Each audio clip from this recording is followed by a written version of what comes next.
But this is some really good economic damage Rize is getting, but only now does he throw down the natural base. I think he needs to do more. Yeah, definitely. I mean, Bush is ahead in workers. He has 2 bases. He has that robo, so he can continue to pump out immortals. He already has 2, so I do fear for Rize right now. I do feel like Bush could potentially push out across the map and maybe end the game. Right now, to be fair, Bush, he could be thinking, oh my god, like maybe there's a follow-up attack coming. Maybe I have to focus on my defenses. Could be even looking to expand. Exactly. Bush right now, he can... We normally look at the 3 options you have in StarCraft 2. You either attack, defend, or expand. Bush can do all 3 right now at the same time.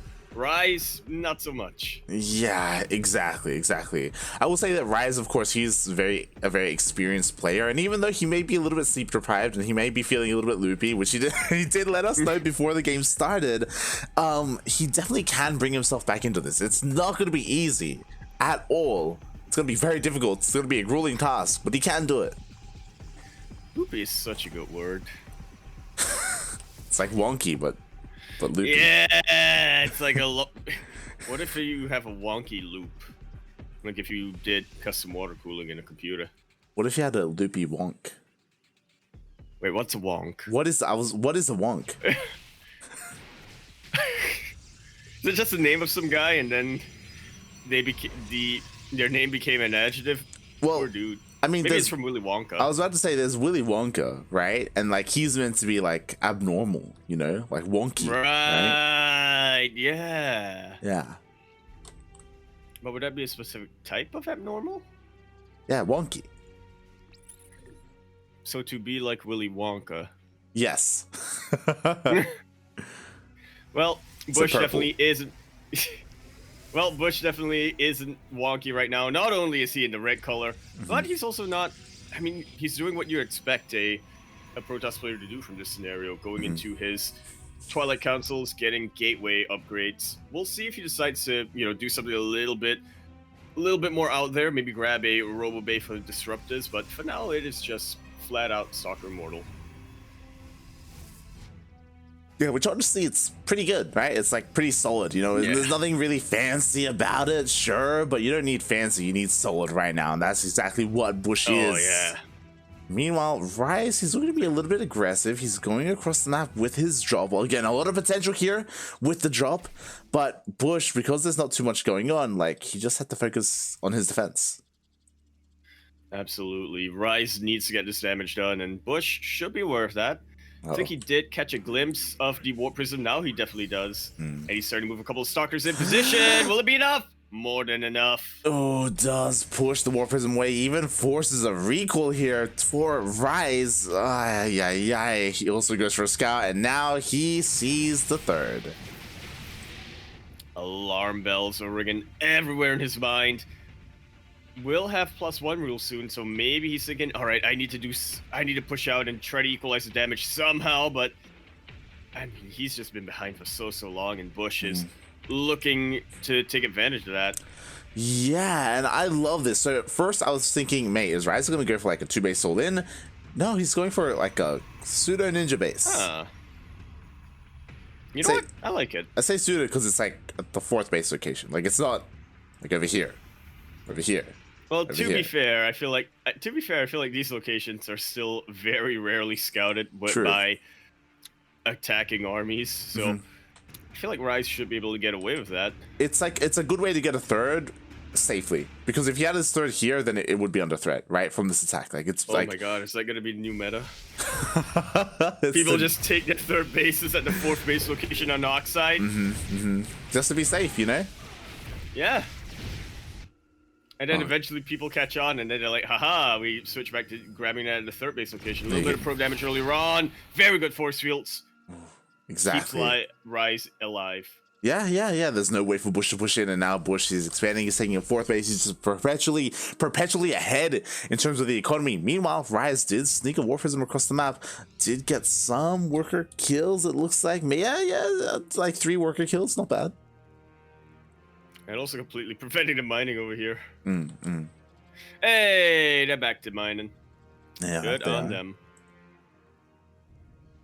Meanwhile, the Warp Prism. One Warp Prism. Yeah, Warp Prism of Bush is kind of stuck here in the top right-hand corner of the map. Meanwhile, we do have Bush Recall, moving out. papi. Yeah, he probably will be forced to recall. Hopefully, he doesn't try to slip into the main. Meanwhile, Bush. Ping? Yeah, Bush is pinging.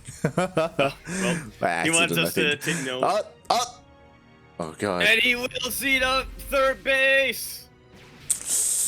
I thought for sure Rize was going to be able to get away with this, but not quite. It will be forced to go down. Complete Nexus, so no cancel available. And Bush is just taking it. He takes the win and backs away. Gets further ahead than he already was. Eventually, he's going to wait for Rize to get real desperate, pushing him. And to be fair, Rize has been doing a good job when it comes to his immortal count. Like, he's been just pumping out 2 immortals at a time, like this, like for the past 5 minutes, with this double Robo Bay, Robo facility even. But you know, as good as immortals are, and he does have a lot of them, like that's an insane amount of immortals. Zealots. That's also a lot of zealots out here. Yeah. Bush. Honestly, I will say I was kind of surprised that Rize was getting 2 immortals at a time on 2 bases. Did not think you could really get away with that, but it's definitely eating into his bank a little bit, not quite getting as many warp-ins as he wants or can. Yeah, I mean, he has a lot of sentries, so theoretically, he could cut this army up in half or even in quarters or something, and then, like, just engage with his immortals. It's possible. Definitely possible. Just like what you do with a sandwich. Yeah. Cut in half and cut off the edges, you know? Yeah. Or, yeah, cut off the edges, cut off the crusts and the quarters. A couple of haluked Archons here, which actually provide a decent buffer, all things considered. Oh, but they're real ones. No! But they're dying to the fake ones! Oh god, the fake ones are falling. Here come all the Chargers. To be fair, the majority of the Chargers have already gone down. Now it's just pure Immortal up against Immortal Stalker. And I think I gotta favor the Immortal Stalker. Those Archons survived for so long. A very aggressive Blink Forward takes out the Warp Prism. GG is called. Bush. Give me take game number 1. GG. Bit of a crazy PvP there. Again, I mean, Rize, he put himself in that situation, starting off with the proxy. He really did. Yeah, and it was interesting that he decided to commit to that kind of proxy instead of a Stargate. It's more of what we're used to. Yeah, especially on something like Oxide. But Rize, he is a very unique individual, shall we say. Old mate Jesser. And honestly, I think if he, I don't know, maybe took out the Cybercore a little quicker or something like that, would have been able to get a whole lot more done early on. Would have had a much better lead. Yeah, I would have been able to snowball a little bit more. But you never know, I guess. In the end, what held it for Bush wasn't Stalkers, wasn't Sentries. It was the Immortals. Guess Rize could have been a little bit more aggressive with that proxy, which is a little bit odd to say. I mean, he already went for a proxy. How aggressive do you want him to be? More than he was, is my answer. Yeah. Just a bit. Meanwhile, of course, the winner of this series will move on to face Dong Rei Gu, which is one of the... it's pretty amazing. It's a bit of a shame. If you look at the bracket, actually, most of the Zerg players are going to be knocking each other out. Leenock is already going up against Armani as we speak. Yo, Leenock is back! He has to go up against an Armani in the first round, like, or in the second round. Yeah, it's definitely unfortunate. Man, that would be such a hype match, though. Which is why I'm glad Steadfast, twitch.tv/steadfastsc is covering that right now. Oh, is he? Oh, wow. Yeah. Nice. Leenock is actually up 1-0.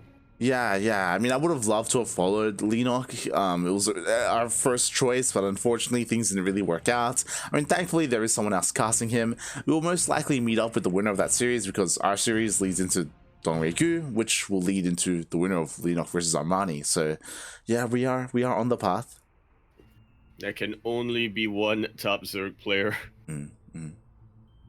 Which is kind of an interesting phenomenon. I think somebody pointed out that before Legacy, it really was just straight up one dominant Zerg player in each era. I mean, that's kind of, kind of. Kind of. Not really. There's still a lot of other Zerg players who would, like, you know, make it very far in brackets. It's just that there happened to be one that was head and shoulders above the rest. Kind of. Kind of. So, especially in the SC2, there's just been a lot of Zerg Kongs, and that's been it. Whether it's been Biel, whether it's been Jaedong, whether it's been Su, players who never really won anything for Zerg, but you know, or able to consistently make it to the finals time after time. This was before time, though. It was.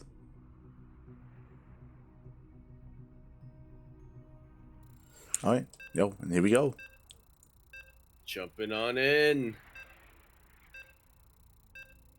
Once again, continuing our PvP. Mm-hmm. Jesse versus Jeb, as I like to call it. I apologize to Bush, by the way. God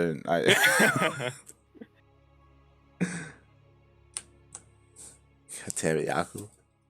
As we dive in.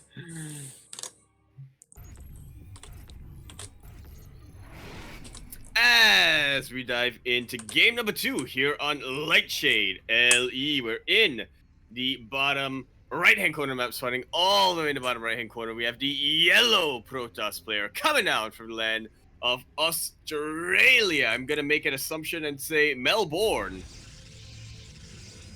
Maybe. I'm probably wrong here. He is gonna be representing himself. He is Rize. We know he's not a Brisbane boy. He ain't, yeah. He's somewhere in the south, whether it's Melbourne or Sydney, to be determined. And spawning in the top left-hand corner of Lightshade LE, we have the Lithuanian Protoss. He is blue, already up 1-0 in this best of 3. It is Bush. I'm now realizing that there are cities in Australia that are to the north of Brisbane. What? Yeah, you know, you got like Adelaide. That's not north. Wait, what? Is it not? No. Townsville. I'm pretty sure you've never looked at a map of Australia before. I'm almost certain. Almost 100% certain. Based off of what you've said, I don't think you know where Sydney, Melbourne, or Brisbane are. Sydney's in the New South Wales area. Yeah. Where's that? It's like southeast. Oh my god! The cyber core is so delayed. The probe does not go down. Jesus. But yeah, as you said, very delayed cyber core coming up here, and again, that was kind of something that Bush took advantage of in game number 1. Rize being able to delay it for this long. If he continues to be aggressive, it's gonna be massive. Yeah, I mean, our Sentry is going to force field without a cyber core. Yeah, I mean, already this does have an impact on the game when it comes to the units being built, when it comes to the timing of the warp gates. Like, it's not the biggest of things, but in a mirror matchup, like, it definitely matters. Those few couple of seconds can absolutely make the entire difference. Meanwhile, Rize continuing to be a little bit cheeky over here. Keeps that probe by the fort pylon, and now we see why. Robo. You know, this is how you can tell that Rize is an old school player. Yeah. It's been a long time since we've seen a proxy robo in a PvP. It definitely has. Nowadays, the Stargate, I feel like even gateways as a proxy have been more popular than robos now. He is going for a gateway behind this, which actually makes me wonder, do you think he'll go for a Warp Prism in the end? Because normally you see a proxy like this, you go double Immortal Warp Prism. Yeah, we'll see. I mean, it definitely could be a Warp Prism. I mean, to try and bypass the defenses here of Bush, or he could just try to brute force his way through with an Immortal. We shall find out. Meanwhile, there we go. Vidar letting us know he's not from Melbourne or Sydney. He's from the south. The north. Wait, what? Right. No, but Melbourne and Sydney are they not in the south? Oh my god, mate! you're Perth. That's another city. Oh my god. That's in the south. Jesus Christ. You know there's like an actual like region called South Australia? Did you know that? That's the thing? Isn't that Victoria? Oh my god. You know what? You should just stop talking, actually. God. Alright, here we go. It is an Immortal and a War Prison behind this. Rize is going across the map right now. There is a shield battery and a pylon, but you know what? Immortals love going up against that sort of thing. Oh, let's see how good the force fields are. Definitely the building buster. And force fields were decent, but Bush actually kind of negating the use of the force field, going very, very far forward. Rize focusing a little bit too much on the pylon, it seems, loses a lot of stalker buffer, but the important thing is the Immortal is still alive, the War Prism's coming in. There's a lot of micro potential coming on here, and it's gonna take a while for that shield battery to be repowered, Light. Yeah, definitely. I just don't know if it was really worth focusing on that shield battery. The Immortal, oh my god, it almost went down. Stop me, no! And it does go down in the end, but with the Warp Prism over here, I mean, Rize can continue to reinforce with some warp ins. He can even try to micro the stalkers with the Warp Prism, which can be a little bit awkward, but you do what you need to. Yeah, but now we have Overcharge as well. Bush, he's looking so good defensively right now. I mean, Rize is trying to break through, but with Overcharge like this, oh my god, it's so difficult. But finally, Overcharge does or will run out. Just like so, and there's no energy on that shield battery anymore. Rize has to retreat once again, not getting too much damage with a proxy like this. He needs to, though. He's delaying the Nexus for so long, and Rize is aware of that. God, oh god, that is. But now there's an Immortal out here for Bush. This is not looking good for Rize whatsoever. I mean, thankfully the Overcharge is already done, but now there's a second shield battery. There's an Immortal. There's still sentries with plenty of energy here for Bush. And there is an Immortal out right now for Rize. We'll see how good the micro is gonna be. Having the Warp Prism can absolutely change the tides so much for Rize. Again, just so much micro potential, able to keep his units alive a little bit longer. Not as reliably as a shield battery, though, I would say. Exactly, and there's a reason why Proxy Immortal stopped a while ago now, and it's because of the shield battery and the Overcharge. Like, it's just really fallen out of fashion. It's so much easier as a Protoss player to defend against this sort of thing. And Rize, he's still trying. He's still warping in more stalkers. Maybe he can just barely break through.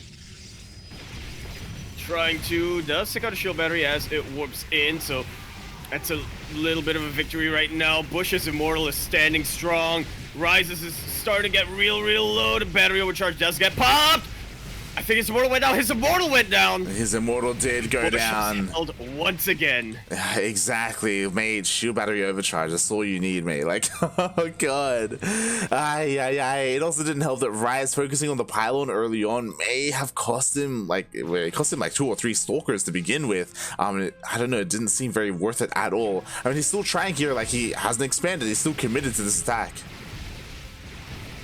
And he needs to be committed, but it does not work out for him. In the end, GG is called, and Bush gonna be taking that series 2-0, doing it all for South Lithuania.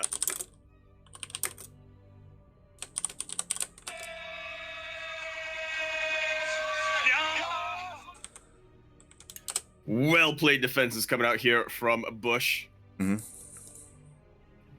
Yeah, GG, well played. My condolences to Rize and also his fans in the chat, as Rize does get knocked out of the tournament. This weekly ESL Open Cup Asia, it is only single elim. There is no double elimination bracket.